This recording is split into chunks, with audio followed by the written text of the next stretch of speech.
Welcome everyone, Christine here with a discussion about Imperial campaigns in Total War Warhammer 3 Immortal Empires. And I did a poll on the channel asking people to vote for what they think is the best Imperial campaign.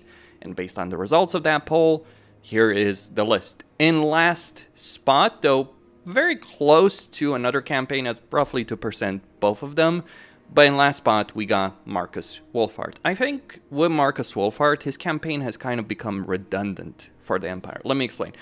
One of the chief benefits in Marcus Wolfhard's campaign is you could get more unit variety than other campaigns because of the Imperial supply system. And you could get things like Hellstorms, Cannons, Huntsmen, all that much earlier than in every other campaign greatswords.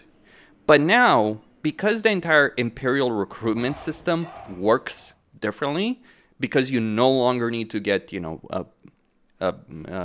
blacksmith in order to get things like greatswords or cavalry, it does nullify a significant number of benefits that we used to have in this campaign. But there's more to it than just that. One of the benefits in Marcus's campaign is his benefit for Huntsman Generals and the benefits they have for archers and huntsmen, including for Marcus Wolfhard himself, the upkeep benefit, missile strength, those kind of things. Well, those benefits are no longer so important either, because pre-patch, yes, going with archers, going with huntsmen would be a really good strat. You'd start with archers, then get crossbowmen, and eventually get huntsmen, and that would be a really good Imperial army combined with warrior priests and all that. But now, with changes to range units and the way they work, gunpowder units in particular are better. I mean, in general, range units are better, range heroes are better, but you just end up in a situation where you can play entire Imperial campaigns without archers, without crossbowmen, without huntsmen, and you will do just fine. Go with gunpowder as opposed to crossbowmen. And you do want to have only a certain number of gunpowder units, but you can fill them up with cavalry, with cannons, which are now available at tier 3. So there is less of a benefit. And also because of the extra hero capacity that you now have in an Imperial campaign, Marcus's heroes, which can be annoying to get, also feel less important. You only start with tier 1 settlement that has a port, so you don't even get a barracks from this. And yeah, it just ends up being the worst playstyle right now in an Imperial campaign. And to put it frankly, Master Engineers are better than Huntsman Generals. Because yeah, Huntsman Generals buff archers. Imperial Engineers give you restock, ballistic calibration, so you can even use these guys with archers and huntsmen if you so desire, but the chief benefit is with artillery, but you just get so many benefits over here in general for range units if you go with the innovations here, and you can get the steam tank as a mount. So this DLC Lord is meaningless, and then you still have all the issues that Marcus Wolfhard had. The hostility meter, the climate situation, the Lustra problem, lots of issues over there because of it. So this campaign is in the last spot. It is barely compared to another campaign, but I would say like it certainly qualifies as the last one, and certainly two campaigns are far, far lower than others. And number 4, and almost tied together with Marcus Wolfhard, we have Volkmar the Grim. The other Imperial campaigns were either just added or improved, but Volkmar has remained the same. And his campaign systems just aren't great. But first off, let's talk about the benefits. He gets some fairly sizable benefits for Flagellants, Empire Knights, and Free Company Militia. Though buffing Empire Knights is not really a benefit, because yeah, it can work early on, but later on you're going to replace them pretty quickly, so why would you bother? Especially because Volkmar's DLC gives you Knights of the Blazing Sun, which you can now recruit without needing Talabayum and have them at pretty good upkeep. I mean, they're still more expensive than Imperial Knights, but they're much better as a unit than Imperial Knights. More charge bonus, more stats across the board really compared to Imperial Knights, and flaming attacks as well. So lots of benefits from that particular perspective. He also gets a cooldown reduction for battle prayers and accusations. So warrior priests, witch hunters do work quite well for his campaign, and he gets that hero recruit rank. Himself, on top of that, he is an Archlector effectively, or the Archlector, and he gets even more ridiculous cooldown benefits for Second Nature. Now, Archlectors were nerfed to an extent, though you could load the character from pre-patch into this particular campaign, like for instance that one, and still get Grand Soulfire at rank 4, so that is pretty ridiculous. But while he certainly has power, and he can work quite well with masses and masses and masses of flagellants, especially with his skills over here that do make them better. The problem in Volkmar's campaign, one, he has a really crappy starting province with 2 port settlements, so all that wonderful recruitment abilities that Empire now has, they're going to be very limited in Volkmar's campaign as a result of that. And you also have to end up dealing with Manfred, who's going to have more armies than you, and you're just going to have to fight Manfred with flagellants and archers. That is not fun. And you can obviously switch to handgunners and all that, but it does take you time. So your early game is not that great. You're very far from the Empire. Though you could get things done through Confederation. Your short campaign victory condition is absolutely freaking awful, and it does matter because it's hero capacity. So victory conditions, I would say, are not necessarily important unless the effect matters. Like hero capacity for a faction that does have limitations on that, even if you can increase all hero capacity at tier 3. But the fact that you have this limitation, which other campaigns don't have, does screw Volkmar over. Like, having to deal with Kairos just for that is such a bloody painful thing, especially because in this campaign you actually want to go north, not freaking south, and Kairos is not an easy fight. I mean, it would be great to have campaigns that fight him more, Kairos more, but not like this. Really not like this. But on top of that, while he certainly gains a good amount of power through the Books of Nagash, War Save, upkeep for Electrocount State Troopers, which have had their upkeep reduced anyway, while that works, he actually has the worst situation in terms of getting the Electrocount Troopers, because you need to get a lot of these Books of Nagash, so it's actually slower than all the other campaigns. But on top of that, the Books of Nagash are a really crappy system right now. Like, oh, go all the way to fricking Ulf1 to get one. Jeez. And also the fact that the books are randomized means that whenever you start this campaign, you kind of want to restart a campaign over and over again. Like, for instance, the freaking 7th book of Nagash is so much better than all the others. 7th book, 3rd book. Yeah, you know, those kind of things do matter. Compared to some of the others, 7th, 3rd, and 5th. So that is a problem. It hasn't been a great campaign ever since it was introduced. I think they were trying to make it more unique in Immortal Empires. It was better in Karl and Gelt, until they were reworked. Until the Empire was reworked, until Imperial Authority was reworked. But even then, it was not exactly a great campaign. All Imperial campaigns sucked one way or another pre-patch. Now some of them are great. The Empire is a much better race, but yeah, Volkmar is awful. I do hope the Books of Nagash system at least gets reworked whenever CA does decide to rework the Tomb Kings. If they decide to rework the Tomb Kings. People that have knowledge on this have stated they don't necessarily think anything is coming to the Tomb Kings, but they've also stated Nagash is coming. If Nagash is coming, hopefully they will rework the Tomb Kings at that time. We shall see. But until then, yeah, Volkmar's not a campaign worth playing right now. So, Marcus and Volkmar got 2% of the vote each, or very close to each other. That's how people feel about them. Just mentioning that point in the community rankings. And number 3 is Balthazar Geld, who has a wonderful campaign, and for me personally is my favorite campaign of the Empire. For the community, however, it was voted lower in 3rd position. I guess people just don't like managing a lot of heroes, or a common argument I've heard against Geld is that his campaign is too freaking easy.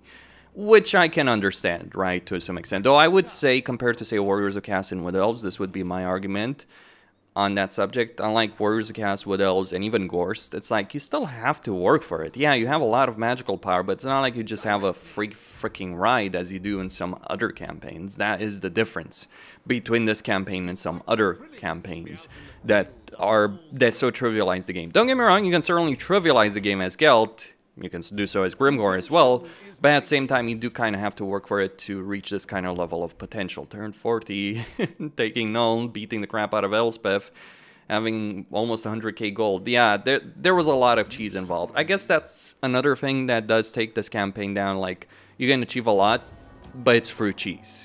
And that is certainly off-putting for some people. But you do have a lot of magic variety. You can get more mages than any other campaign in the game. You can have a lot of variety. You have a lot of reasons to get multiple mages of each type. You don't just want to go with 1 or 2 schools of magic as you would do in every single other campaign. No, you want to go with all of them, because all of them give you certain benefits one way or another. From like Celestial Wizards, which I wouldn't really use that much in an Imperial campaign before, but now it's like, oh, they replenish your action movement points and they give you campaign movement range when you upgrade them. For everyone, but better for Gelt. While you do have a generic army of the Empire, you do have easy access to Electrocon State Troopers, at least. Like over here, I've unlocked all of them because you do it for research. Elspeth can do the same, but you can't print gold as Elspeth. You can as Gelt. And you have a campaign with a good amount of variety. Great campaign. Think it deserves a higher spot, but I can understand why people wouldn't vote it there. Personally, my #1 campaign, but it gets #3 based on community rankings. Make of that what you will. And #2 is Elspeth von Draken of the Empire. While I don't necessarily agree with this choice, I can certainly understand why people would vote her so high up. I'm actually glad she didn't win the #1 spot. It did look like she would for a while there. But to be honest, it's the Ikka syndrome. Like, Ikka is a very popular campaign for a lot of people, for an enormous number of people, because he gets unique armies and customization of those armies. Elspeth does the same thing. In some ways, you could argue she does it better because she actually has a good starting position, unlike Ikka. She also has her own army, nuclear abilities, and she can spawn units across the map with the Imperial Gunnery School mechanic through the Amethyst Armory. So she can get improved Amethyst Hellstorm rocket batteries, Amethyst Outriders, Amethyst Ironsides. So she ends up being, frankly, quite ridiculous in her campaign in a substantial number of ways. So that's a benefit. She also has a fairly straightforward campaign. Start at Null, beat up vampires, take Karakazor if you can, sell it to Bellegarde, get an alliance, then go beat the crap out of Vlad. Pretty straightforward. Secure the Empire. Harass Vlad for a change. Vlad is no longer the top dog in the Empire. Elspeth is. Lots of power. She absolutely obliterates everyone that stands in her path. And I think that's something that does appeal to a lot of people, especially because of the way she does it. Because it's not just about having power. The question is a Lord fun to play? Do they have variety in their campaign? Elspeth has it in droves. Not as many heroes or as much hero variety as Gelt, but you can still get a ton of hero variety in this campaign, because yeah, there's still a lot of heroes. Here's the thing. While Elspeth can't get as many mages as easily as Gelt, she can still get tons of them. Because the thing about Elspeth is you get these Gardens of More, and you can get the Amethyst College. Well, the Amethyst College increases your wizard capacity by 2. And then once you do that, you can recruit tons and tons of freaking mages in this campaign. So Elspeth can actually compete with Gelt. She doesn't have the Cataclysm spells or the campaign abilities with mages that Gelt does have, but she certainly has as many mages. She can get as many mages as Gelt, and she does have a huge variety of armies. On top of that, she can also get the Electrocon State Troopers through research, but unlike Gelt, she doesn't trivialize the game quite as much. I mean, Gelt is in the danger zone in terms of being like a too strong campaign. Elspeth's slightly less so in some ways. I mean, she does obliterate Vlad, but Gelt would do so as well, so it's not really a problem from that perspective. But still, great campaign, good amount of variety. Not my favorite character, I admit. Like, I do enjoy other campaigns more for Empire, but it's not a bad campaign by any means. Like, all the campaigns of Thrones of Decay that Creative Assembly introduced, the paid ones at least, are great. Epidemius, yeah, not a great campaign, but the paid ones, be it Hammerkhan, Elspeth, and Malachi, some of the best campaigns he has ever done. Like, combining some of the mechanics from Oxyatl, the teleportation mechanics specifically from Oxyatl, which makes his campaign really varied and interesting with Ikka Lab, yeah, it's easy to understand why people like this freaking campaign. Also putting a Caster Lord that's incredibly good in melee once she gets on her dragon, yeah, that's even better. Like, you probably can't win in a duel against Vlad, but you can delay him and let your handgunners do their work. And also you get the really powerful melee beatstick in Fyodor Bruckner, who's a pretty interesting lord as well, like once he mounts Reaper over there. So yeah, good campaign, but I have my misgivings, and yet I understand why people would vote it so high up. And finally, at #1, based on the community ranking, it is Emperor Karl Franz. Karl Franz, Probably won the poll just because he's one of the most beloved characters in the entire setting. Certainly the most popular character by far in the Warhammer game. So I'm really happy that Creative Assembly reworked him and made him from the worst Imperial campaign to one of the best. The best, according to what people voted on. Though I'm sure he won points because he's a really cool character with a great voice actor. So yeah, that's cool. But here's the thing. While I certainly like Gelt more personally, I can really understand Karl Franz getting the #1 position, just from a gameplay standpoint alone. Forget how thematic it is. You do now feel that you are the Emperor of the Empire with all the actions you have. You have a lot of power, but here's the thing. While you have a lot of power, it's not like Elspeth dropping army abilities and winning duels against Vlad, potentially with the Carmine Dragon. No, you're still squishy humans, you just have other possibilities. You can make it work. You can make it work exceptionally well. You have so much more unit variety than you did before, hero variety than you did before. Imperial authority is no longer pain, but you got to work for it. You got to be careful. You got to master diplomacy. You got to decide, okay, you know, I could confederate Midland, for instance, very quickly, but what if I leave them alive and they rebuild their own territory and then I confederate them? That is a decision you can make in this campaign, and it can work exceptionally well if you do so. Rebuilding the empire, reestablishing control over the entire empire, and so on and so forth.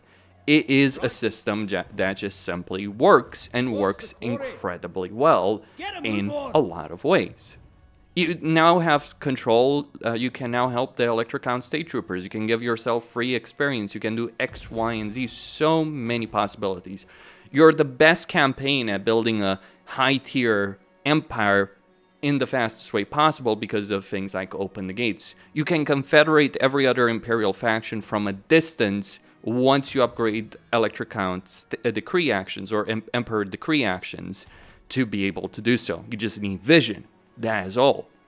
And that is a phenomenal level of power in the Empire. So if you want to play a campaign about collecting all the other Legendary Lords, Karl is your man. And that makes it fun. That makes it interesting. That adds variety. You don't have the best climate situation. Gelt wins out on that, though you have a similar situation to Elspeth. But at the same time, just the sheer variety that you can have in this campaign is amazing. Like in terms of campaign customization. And I'm certainly the kind of player that cares more about campaign situations than army situations. That's why I'd rate this campaign higher than Elspeth's, personally.